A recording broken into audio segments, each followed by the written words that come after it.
en las calles empedradas de la antigua Guatemala, cuando el reloj marca las 3 de la madrugada y las farolas coloniales tiñen las paredes de un amarillo enfermizo, hay mujeres que despiertan con el corazón desbocado. No es por una pesadilla, es por el sonido de cuerdas de guitarra que nadie más escucha, por una voz masculina que canta bajo su ventana canciones que nunca existieron.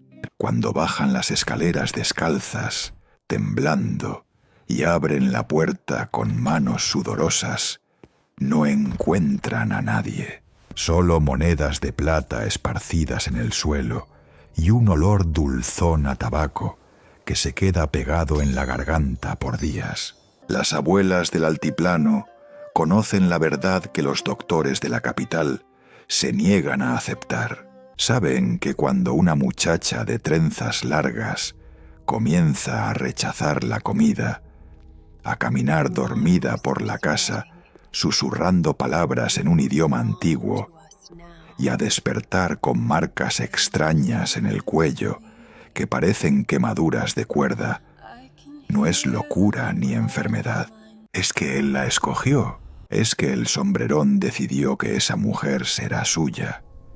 Y cuando esa entidad pone sus ojos en alguien, no hay distancia, no hay puerta cerrada, no hay Dios que la proteja del cortejo obsesivo de un muerto que lleva siglos caminando entre nosotros. Hay expedientes médicos en hospitales psiquiátricos de Guatemala que los doctores guardan en cajones cerrados con llave. Historias clínicas de mujeres internadas que dibujaban el mismo rostro una y otra vez. Un hombre pequeño de sombrero enorme, ojos negros sin fondo y dedos huesudos acariciando trenzas de cabello que las enfermeras juraban haber cortado la noche anterior. Casos donde familias enteras abandonaron sus casas porque las guitarras no dejaban dormir a nadie. Donde madres desesperadas raparon a sus hijas solo para descubrir que el cabello volvía a crecer en cuestión de horas, más oscuro y más largo, como si la maldición misma alimentara esas trenzas que él tanto deseaba. ¿Creen ustedes que hay cosas que la ciencia no puede explicar? Yo tampoco lo creía, hasta que conocí a Rosario. La primera vez que la vi fue en el Hospital Nacional de Salud Mental de Guatemala, en la zona 3 de la capital. Yo estaba ahí porque mi tía trabajaba como enfermera y necesitaba que le llevara unos documentos. No era mi chamba ni mi rollo meterme en esos lugares, pero la familia es la familia. El edificio olía a desinfectante mezclado con algo agrio, ese olor que se te pega en la ropa y que no se quita ni con 3 lavadas. Los pasillos eran largos y el eco de mis pasos rebotaba en las paredes de un verde institucional que te hacía sentir enfermo aunque no lo estuvieras. Mi tía me pidió que esperara en la sala común mientras ella terminaba su turno. Había como 15 personas ahí, algunas jugando cartas, otras simplemente mirando al vacío, con esos ojos que ya no ven nada de este mundo. Y entonces la vi. Rosario estaba sentada en una esquina, junto a la ventana que daba al jardín interno. Tenía el cabello más largo que he visto en mi vida, negro como la noche, le llegaba hasta más abajo de la cintura. Pero lo que me sacó de onda fue que estaba trenzándoselo y destrenzándoselo una y otra vez, con movimientos mecánicos, como si fuera lo único que supiera hacer. Me acerqué sin saber bien por qué. Hay algo en la gente rota que te jala, que te hace querer entender qué fue lo que los quebró. Me senté a 2 sillas de distancia y fingí estar viendo mi celular, pero la estaba observando de reojo.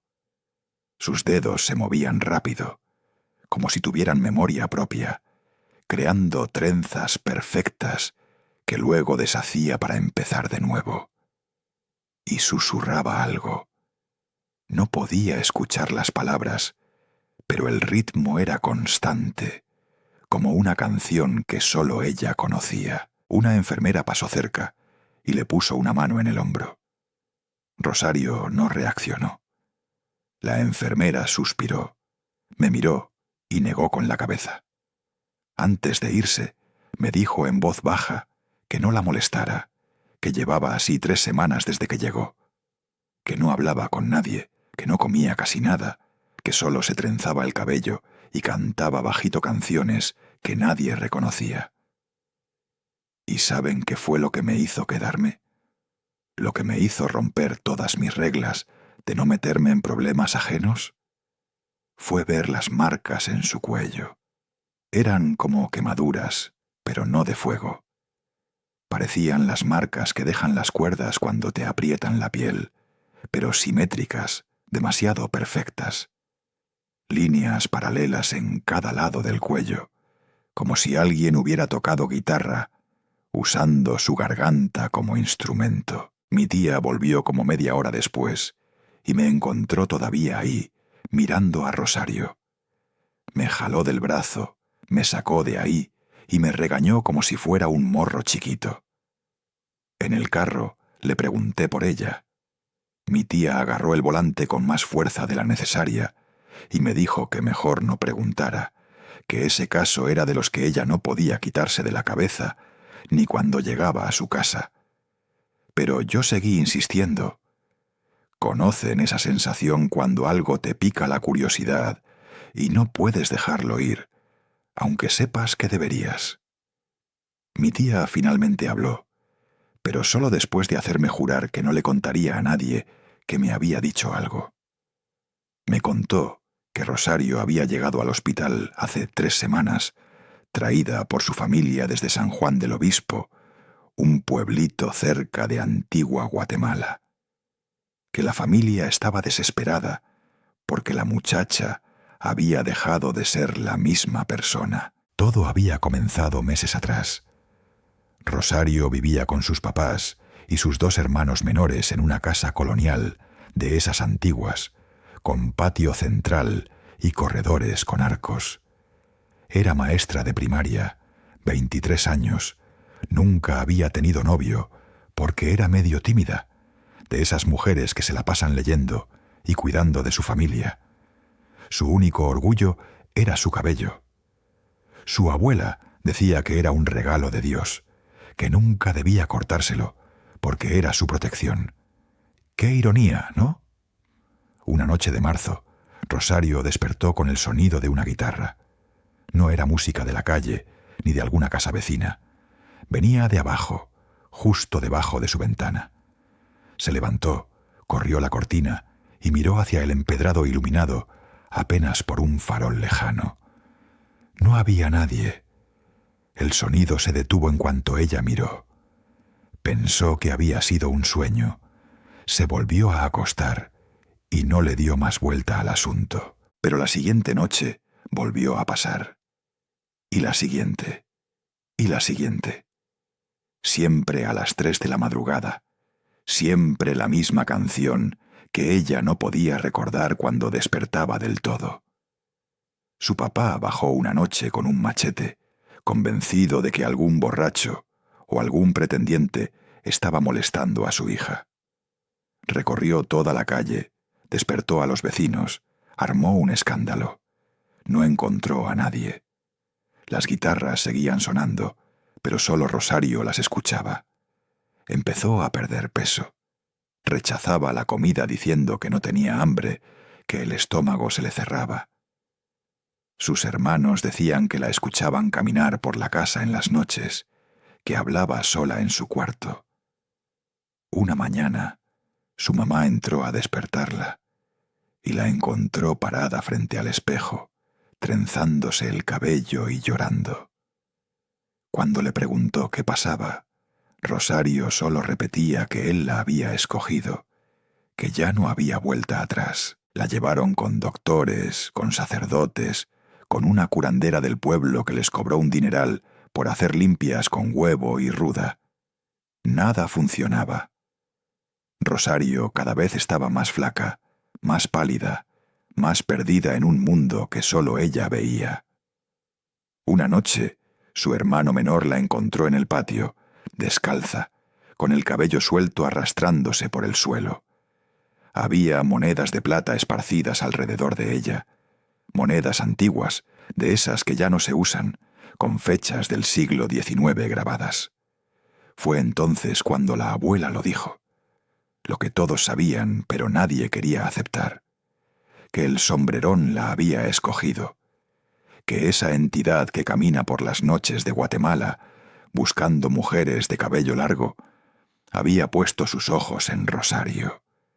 Y cuando él decide que una mujer será suya, no hay forma de escapar. Mi tía me contó que el expediente de Rosario tenía cosas que los doctores no podían explicar, que su peso había bajado de 62 kilos a 41 en 2 meses, que las marcas en su cuello aparecían y desaparecían sin razón médica, que una noche una enfermera juró haber visto a un hombre pequeño parado junto a la cama de Rosario, con un sombrero enorme y dedos que parecían ramas secas acariciando el cabello de la muchacha. Cuando la enfermera prendió la luz, no había nadie, solo el olor dulzón a tabaco que llenaba el cuarto. ¿Saben qué es lo más cabrón de todo esto? Que Rosario no es la única. Mi tía me dijo que en los últimos 10 años había visto llegar al menos 8 mujeres con los mismos síntomas, todas con cabello largo, todas con las mismas marcas, todas susurrando las mismas canciones que nadie más conocía, y todas con el mismo diagnóstico oficial que no servía para nada: episodio psicótico no especificado. Yo salí de ahí con un nudo en el estómago que no se me quitó en días.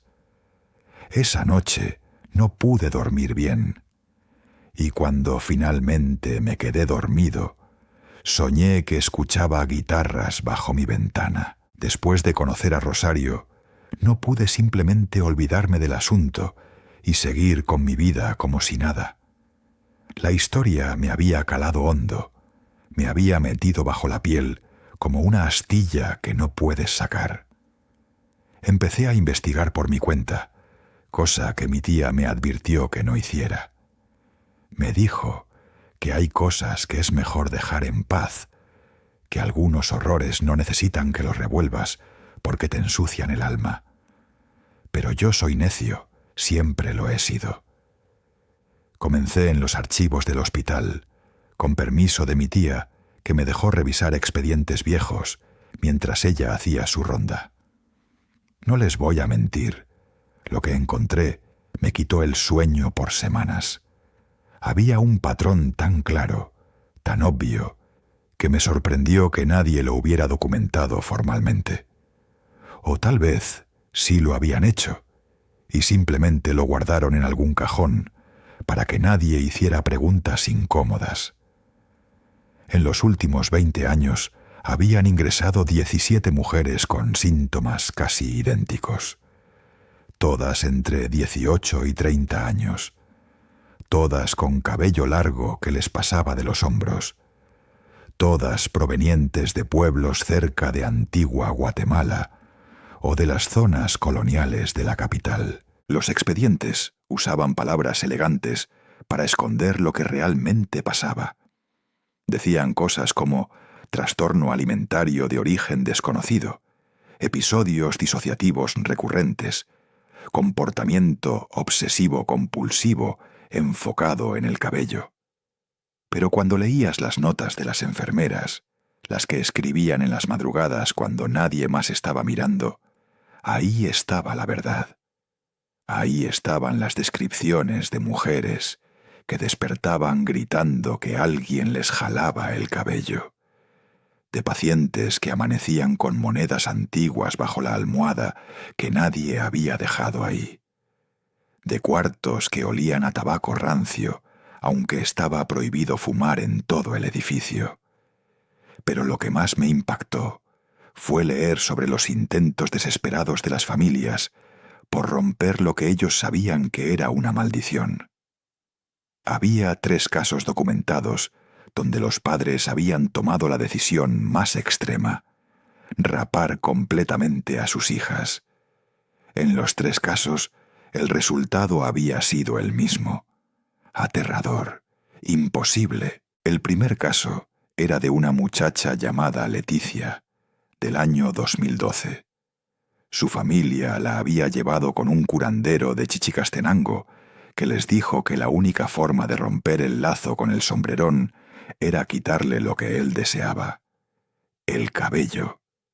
Su papá, un hombre de campo con manos callosas y fe católica, le rapó la cabeza una noche mientras 3 tíos la sujetaban, porque ella no dejaba de gritar que él no la dejaría ir, que era suya para siempre. La raparon completamente, hasta dejarla con el cuero cabelludo brillando bajo la luz de una vela. Quemaron el cabello en el patio trasero con copal y rezos. Leticia durmió esa noche por primera vez en semanas. Su familia pensó que lo habían logrado, pero cuando su mamá entró a despertarla a la mañana siguiente, se desmayó del susto. El cabello de Leticia había vuelto a crecer. No un poquito, no como crece el cabello normal en una noche. Le llegaba hasta los hombros, negro, grueso, brillante como si alguien lo hubiera cepillado durante horas. Y estaba trenzado en un estilo que ella nunca había usado, con un listón rojo que nadie en la casa había visto antes. El segundo caso era aún peor.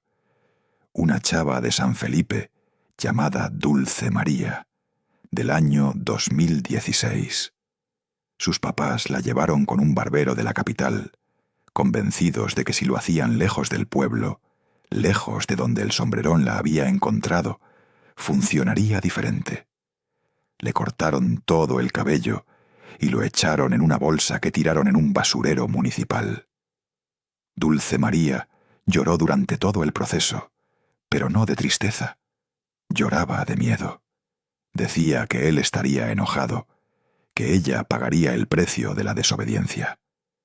Esa noche, Dulce María no durmió en su cuarto.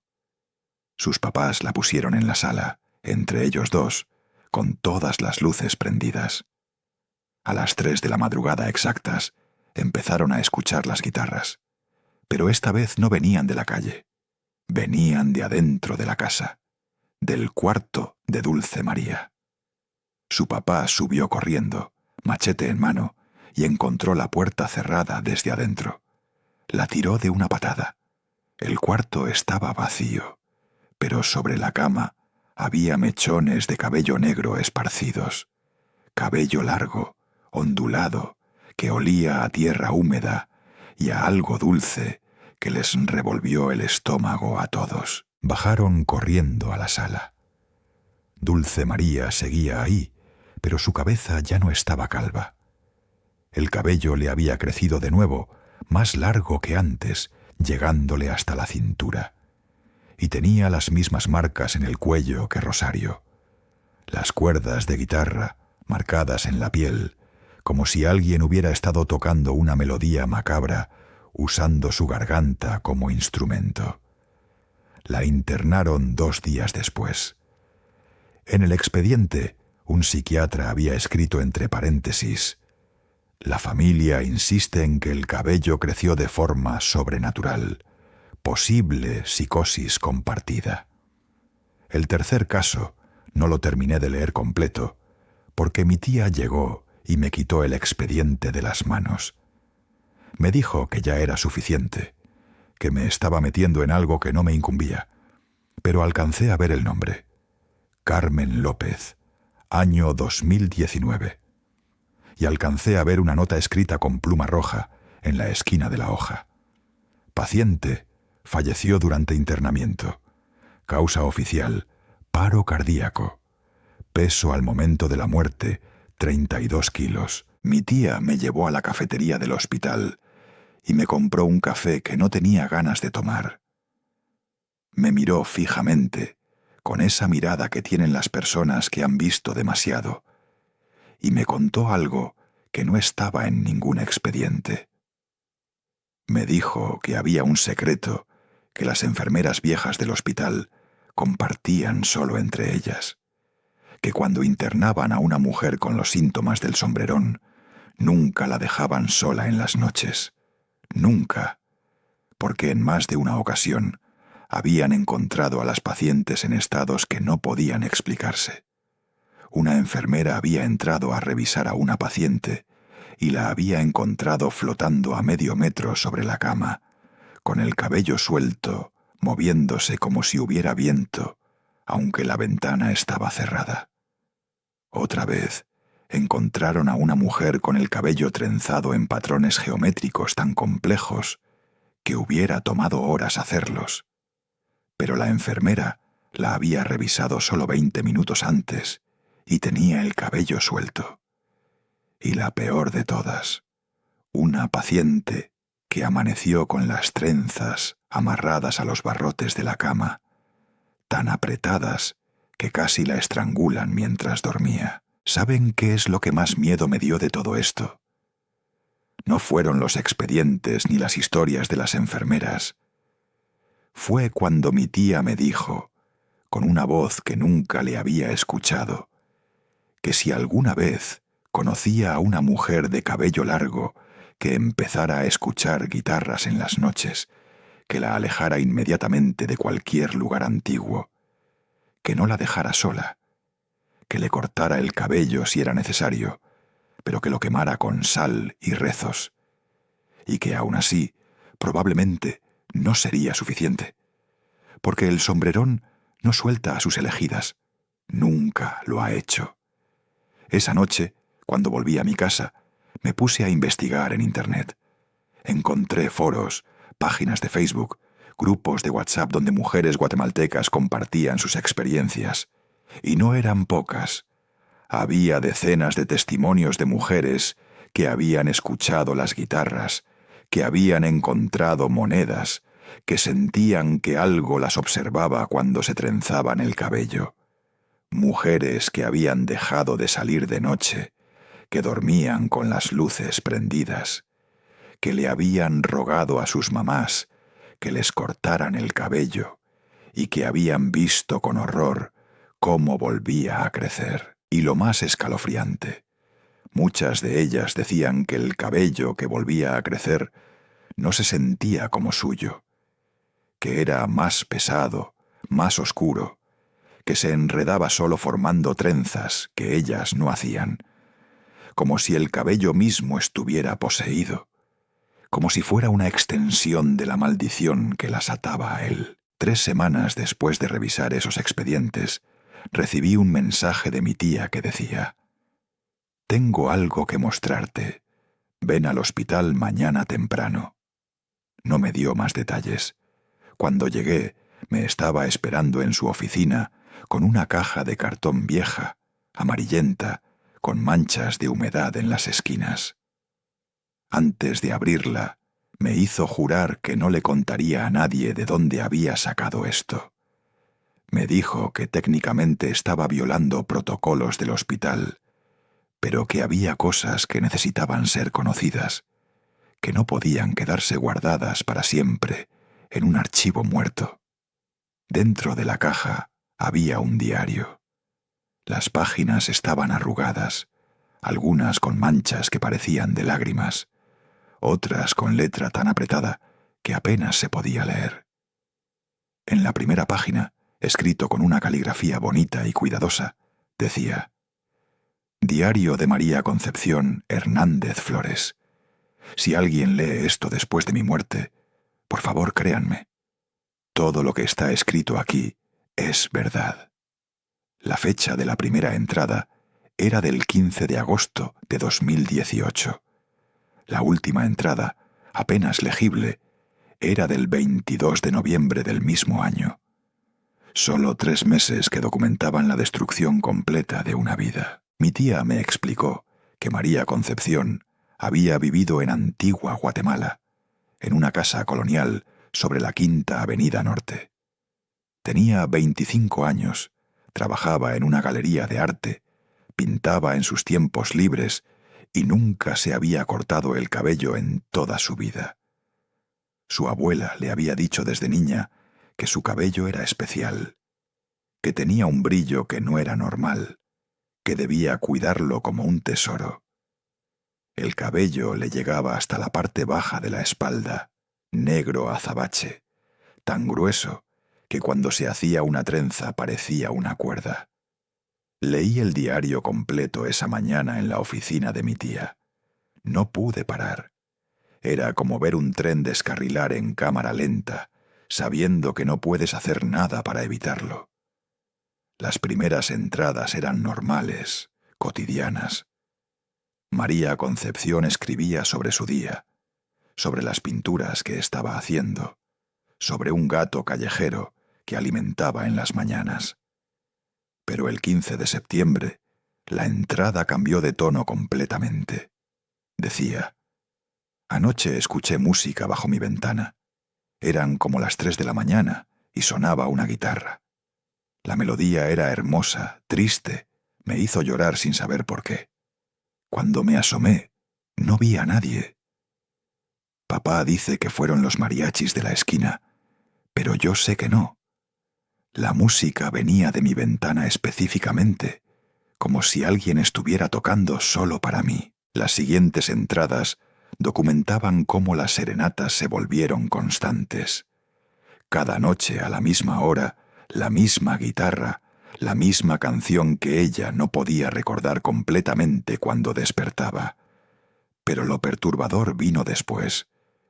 El 22 de septiembre escribió: esta mañana encontré algo extraño en mi balcón. Había 3 monedas de plata puestas en fila perfecta. Son monedas antiguas, tienen grabado el año 1887. No sé de dónde salieron. Las guardé en una caja porque me da miedo tocarlas mucho. Siento que si las tiro, algo malo va a pasar. Una semana después, las monedas se convirtieron en regalos más elaborados. María Concepción encontró una pequeña guitarra tallada en madera, del tamaño de su mano, con cuerdas reales hechas de algo que parecía cabello humano.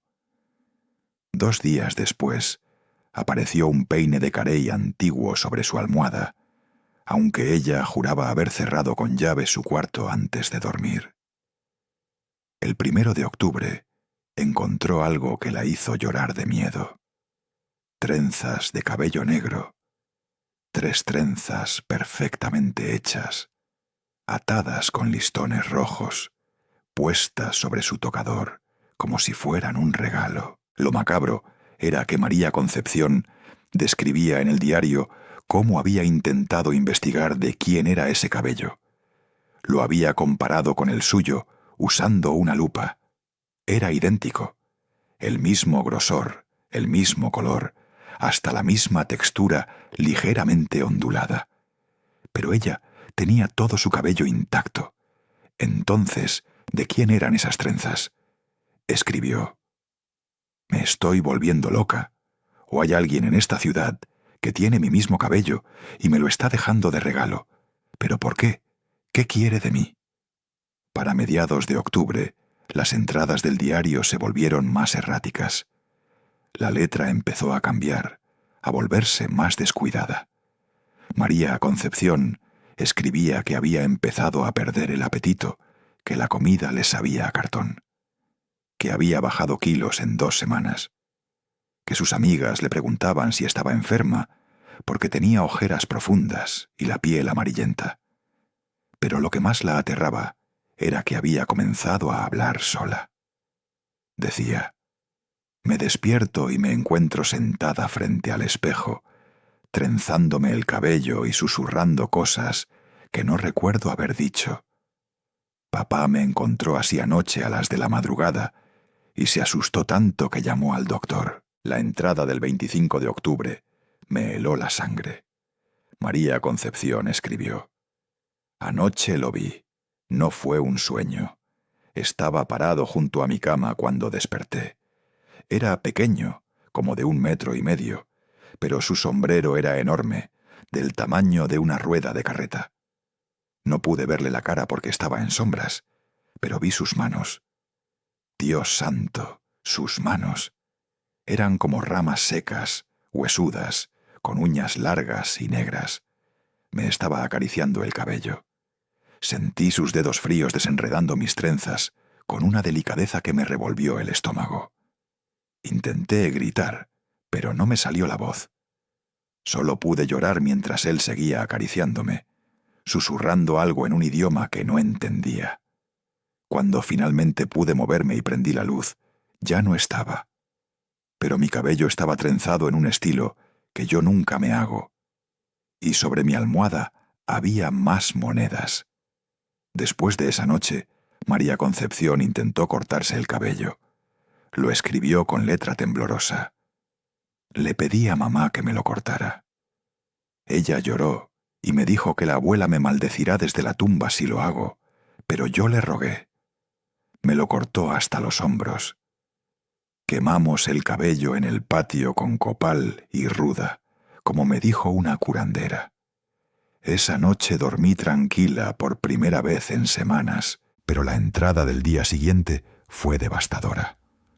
El cabello volvió a crecer.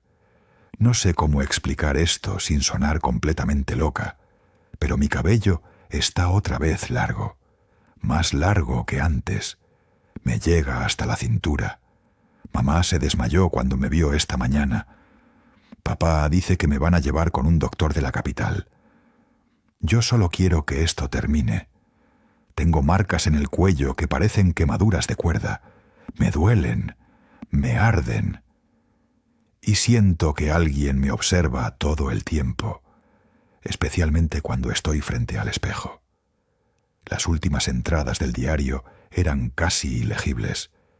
María Concepción escribía con letra infantil, desordenada. Hablaba de que ya no podía distinguir entre sueño y realidad, que escuchaba las guitarras todo el tiempo, no solo en las noches, que sentía dedos fríos acariciándole el cabello mientras caminaba por la calle, que había dejado de salir de su cuarto porque la luz le molestaba. La penúltima entrada decía simplemente: «Ya no soy yo, soy de él ahora. El precio de la belleza es pertenecer a quien la valore más que tú misma». La última entrada fue escrita el 22 de noviembre. Solo decía: «Esta noche voy con él, no porque quiera, sino porque ya no tengo fuerzas para resistir. A las 3 de la madrugada voy a abrir la puerta y voy a caminar hacia donde me llame la música. Si alguien encuentra este diario, díganle a mi familia que los amo y que no fue mi culpa». Mi tía cerró la caja y me miró con ojos cansados. Me dijo que María Concepción había sido internada en el hospital 2 días después de esa última entrada. La había encontrado su papá caminando descalza por las calles empedradas de Antigua a las de la madrugada, con el cabello suelto arrastrándose por el suelo. Pesaba 38 kilos. Tenía las marcas de cuerdas no solo en el cuello, sino en las muñecas y los tobillos. Murió 3 semanas después en el hospital, oficialmente por desnutrición severa y fallo multiorgánico. Extraoficialmente, porque el sombrerón había cobrado lo que consideraba suyo. Después de leer el diario de María Concepción, algo cambió en mí. Ya no era solo curiosidad morbosa o fascinación por lo macabro. Era necesidad de entender, necesidad de saber si existía alguna forma de romper este ciclo, si alguien en algún momento había logrado salvarse o salvar a alguien de las garras del sombrerón. Mi tía me dio el contacto de un hombre al que llamaban Don Sebastián, un curandero maya que vivía en San Antonio, Aguascalientes, y que supuestamente había tratado varios casos de mujeres serenateadas por la entidad. Me advirtió que era un hombre difícil, desconfiado, que no hablaba con cualquiera. Pero mencioné el nombre de mi tía y aceptó reunirse conmigo. Llegué a su casa un sábado por la tarde. Era una construcción humilde de adobe con techo de lámina, rodeada de plantas medicinales que él mismo cultivaba. Don Sebastián tenía como 70 años, cara curtida por el sol, manos ásperas de trabajar la tierra y unos ojos que parecían ver más allá de lo que uno mostraba. Me hizo sentar en un petate en el patio, me ofreció atol de elote que preparó su esposa, y solo después de media hora de hablar de cosas sin importancia, me preguntó por qué quería saber del sombrerón. Le conté todo. Rosario, los expedientes, el diario de María Concepción. Él escuchó sin interrumpir, asintiendo de vez en cuando, como si ya conociera la historia antes de que yo la contara. Cuando terminé, don Sebastián encendió un puro de tabaco y se quedó mirando el humo subir lentamente. Me dijo que el sombrerón no era un demonio cristiano como muchos creían, sino algo mucho más viejo, una entidad que existía antes de que los españoles llegaran, antes de que hubiera iglesias o exorcismos. Era un espíritu de la tierra, un guardián que se había corrompido con el tiempo, que había desarrollado un hambre insaciable por lo que no podía tener: la vida, la belleza, la juventud. Las mujeres de cabello largo eran para él símbolos de todo lo que había perdido cuando dejó de ser humano, y por eso las perseguía, las consumía lentamente hasta convertirlas en sombras de sí mismas. Le pregunté si había alguna forma de salvarse, algún ritual que funcionara. Don Sebastián soltó una risa seca, sin humor, y me dijo que había intentado muchas cosas a lo largo de los años. Había hecho limpias con huevos y hierbas sagradas. Había quemado copal durante noches enteras mientras rezaba en cachiquel oraciones que su abuelo le había enseñado. Había enterrado ofrendas en lugares donde las mujeres habían visto por primera vez a la entidad. Algunas veces funcionaba temporalmente. La mujer dejaba de escuchar las guitarras por semanas o hasta meses, pero siempre volvía, porque el sombrerón no olvida. Una vez que pone sus ojos en alguien, esa persona está marcada para siempre. Me contó el caso más extremo que había tratado. Una familia de Santiago Zacatepéquez que había perdido a 3 generaciones de mujeres por la maldición. Todo empezó con la bisabuela, una mujer llamada Petrona, allá por 1930. Era conocida en el pueblo por su cabello que le llegaba hasta las rodillas, tan largo que cuando se lo soltaba parecía un manto negro. A los 20 años empezó a escuchar las guitarras.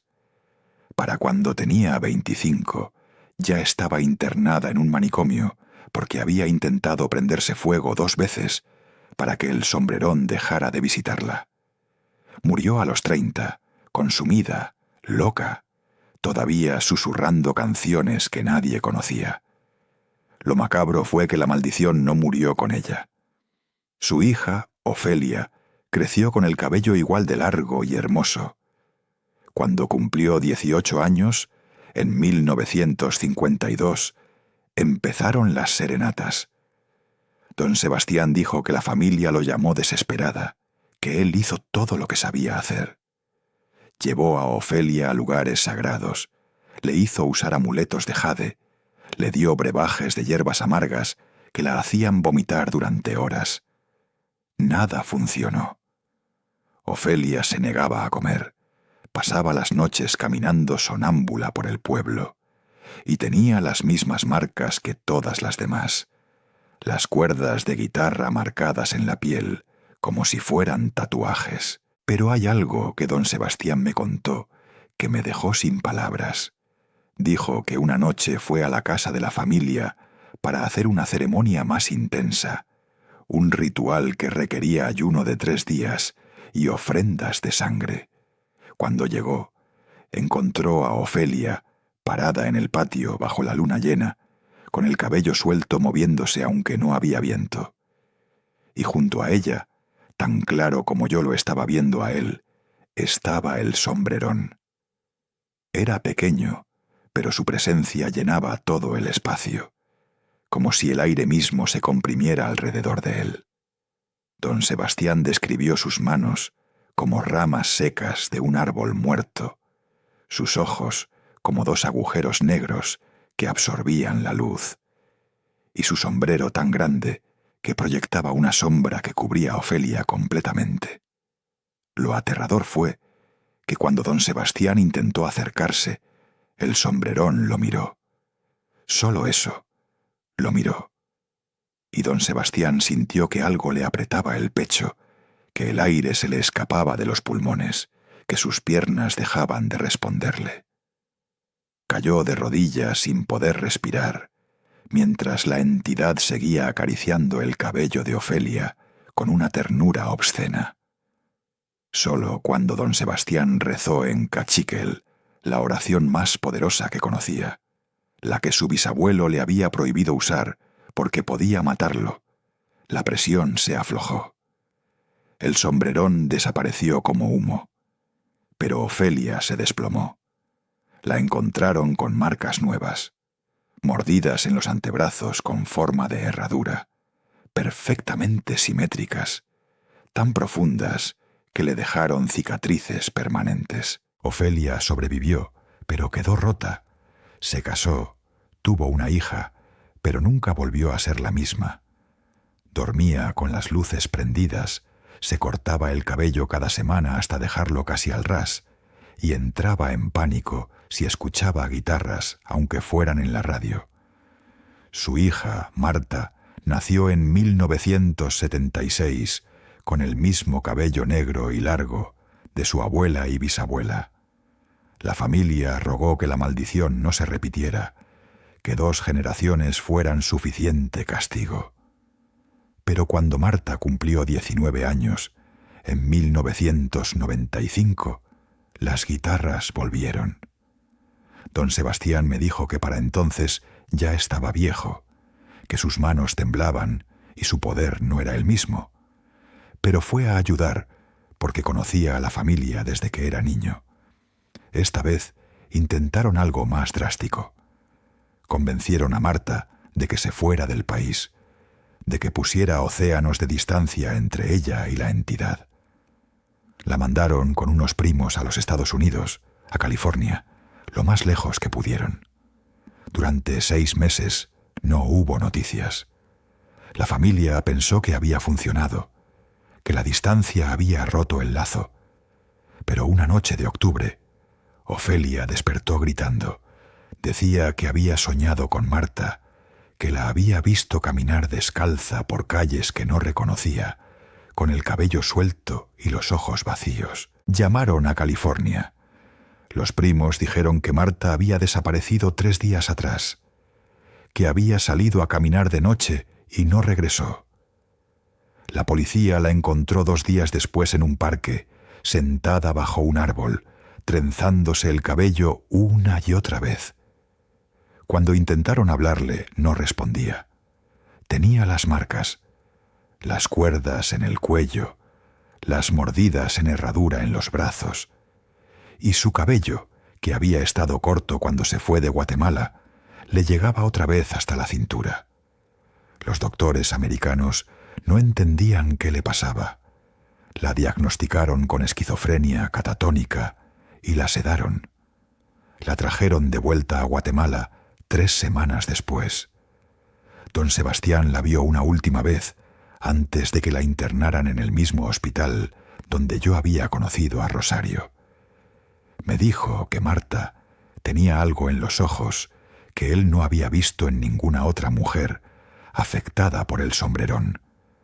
No era solo miedo o locura, era resignación, como si una parte de ella ya hubiera aceptado que no había escapatoria, que podías huir al fin del mundo, pero la tierra siempre reclama lo que le pertenece. Marta murió 6 meses después, oficialmente de neumonía. Pero don Sebastián sabía la verdad. El sombrerón había terminado lo que empezó con su bisabuela 3 generaciones atrás. Antes de irme, Le pregunté a don Sebastián si alguna mujer había logrado salvarse completamente. Se quedó callado largo rato, fumando su puro, mirando las montañas a lo lejos. Finalmente me dijo que solo conocía un caso. Una muchacha que se había metido a un convento y había tomado los votos de por vida, cortándose el cabello completamente y manteniéndolo corto bajo el velo. Las guitarras la visitaron por años, pero ella rezaba toda la noche, cada noche, sin fallar. Eventualmente, las serenatas pararon. Pero don Sebastián me miró con esos ojos, que veían demasiado, y me dijo: pero ella nunca volvió a dormir bien, porque sabía que él estaba esperando un error, una noche de debilidad. Y el sombrerón tiene toda la eternidad para esperar. Han pasado 6 meses desde que empecé esta investigación. 6 meses desde que conocí a Rosario, desde que leí el diario de María Concepción, desde que don Sebastián me contó historias que me quitaron el sueño. En todo este tiempo he estado convencido de que yo era solo un observador, alguien que documentaba el horror ajeno sin estar realmente involucrado. Me equivoqué, porque hace 2 semanas volví al Hospital Nacional de Salud Mental, y lo que vi ahí me hizo entender que nunca fui solo un observador, que desde el momento en que decidí investigar esto, me convertí en parte de la historia. Fui porque mi tía me llamó a las 2 de la madrugada, algo que nunca hace a menos que sea una emergencia. Su voz sonaba rara, temblorosa, y solo me dijo: «Necesitas venir al hospital ahora. Ingresó alguien que tienes que ver». No me dio más detalles. Me vestí rápido, conduje por las calles vacías de la capital, con un nudo en el estómago que me apretaba cada vez más. Cuando llegué, mi tía me estaba esperando en la entrada del área de emergencias psiquiátricas. Tenía ojeras profundas, las manos le temblaban mientras sostenía un café que no se había tomado. Me llevó por los pasillos sin decir palabra, hasta una sala de observación con una ventana de vidrio polarizado. Del otro lado del vidrio había una mujer joven, como de 22 años, sentada en el suelo con las piernas cruzadas. Su cabello era lo primero que llamaba la atención. Negro, brillante, tan largo que se esparcía por el suelo alrededor de ella como un charco de tinta. Estaba trenzándolo y destrenzándolo con movimientos mecánicos idénticos a los de Rosario. Pero lo que me heló la sangre fue ver su rostro. La conocía. No personalmente, pero la había visto. Era la cajera del supermercado donde compro mis cosas, una chava siempre sonriente que me preguntaba cómo estaba mi día. Ahora sus ojos estaban vacíos, su piel tenía un tono grisáceo y sus labios se movían susurrando canciones que nadie más podía escuchar. Mi tía me contó que se llamaba Andrea y que la habían traído hace 5 horas. Su familia la encontró caminando descalza por la Sexta Avenida, en la zona 1 a la 1 de la madrugada, con el cabello suelto, arrastrándose por el pavimento. Cuando la policía intentó detenerla, ella no respondía. Solo seguía caminando hacia el sur, como si supiera exactamente a dónde iba. Los policías dijeron que había algo perturbador en la escena, que varios transeúntes se habían detenido a mirar, pero nadie se atrevía a acercarse. Porque aunque la muchacha caminaba sola, había algo en el aire alrededor de ella, una presencia que hacía que la gente sintiera escalofríos y se apartara instintivamente. Le pregunté a mi tía si Andrea tenía las marcas. Ella asintió lentamente y me mostró las fotografías que habían tomado durante el ingreso.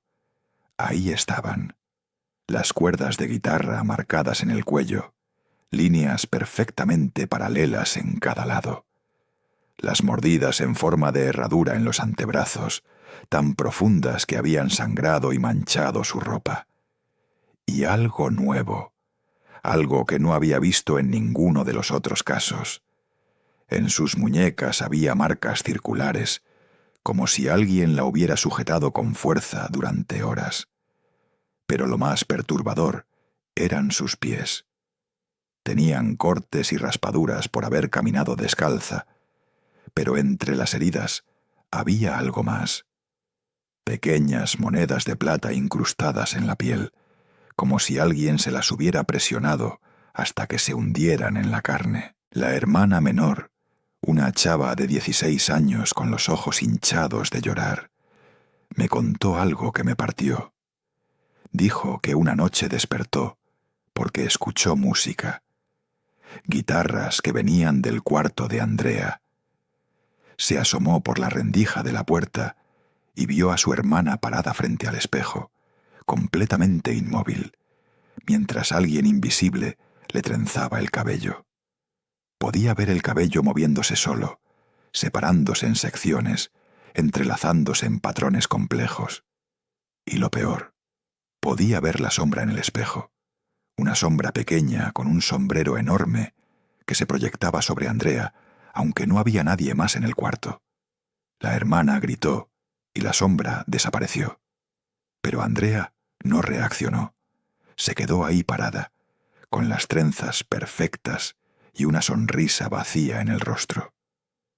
La mamá de Andrea intentó hacer lo que todas las mamás desesperadas hacen. La llevó con sacerdotes que le echaron agua bendita y rezaron exorcismos que no funcionaron.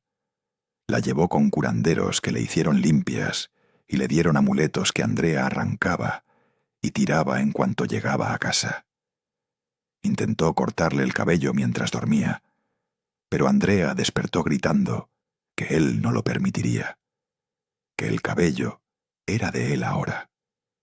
Y efectivamente, cada vez que intentaban cortárselo, Andrea entraba en episodios violentos, se arañaba la cara, se jalaba el cabello hasta arrancarse mechones con raíz, y gritaba en ese idioma extraño que ningún lingüista había podido identificar. La última semana antes del internamiento, Andrea dejó de dormir por completo. Su familia la escuchaba caminar por la casa toda la noche, subir y bajar escaleras, abrir y cerrar puertas. Una madrugada, su papá la siguió y la encontró en el jardín, bailando sola bajo la luna, con los brazos extendidos como si alguien la estuviera sosteniendo. Se movía al ritmo de música que solo ella escuchaba, giraba y giraba, con una gracia que no era propia de ella. Su papá intentó detenerla, pero cuando la tocó, Andrea lo miró con ojos que no eran suyos y le dijo con una voz masculina y rasposa: «Ella es mía, siempre fue mía. Desde que nació con ese cabello que brilla como la noche, no puedes quitármela». Ese fue el punto de quiebre. La trajeron al hospital porque ya no sabían qué más hacer. Porque Andrea ya no era Andrea. Era un cascarón que alguien más habitaba cuando le convenía. Mi tía me dijo que los doctores no sabían cómo tratarla, que sus signos vitales eran anormales, que su presión sanguínea era demasiado baja para alguien vivo, pero ella seguía moviéndose, respirando, trenzándose el cabello una y otra vez. Y cada noche a las 3 de la madrugada exactas, Andrea se ponía de pie, caminaba hasta la ventana de su cuarto y se quedaba ahí parada, mirando hacia las calles oscuras de la capital, como si esperara a alguien. Lo que me hizo quebrar, lo que hizo que todo esto dejara de ser una investigación interesante y se convirtiera en una pesadilla personal, fue lo que pasó cuando finalmente entré al cuarto de Andrea.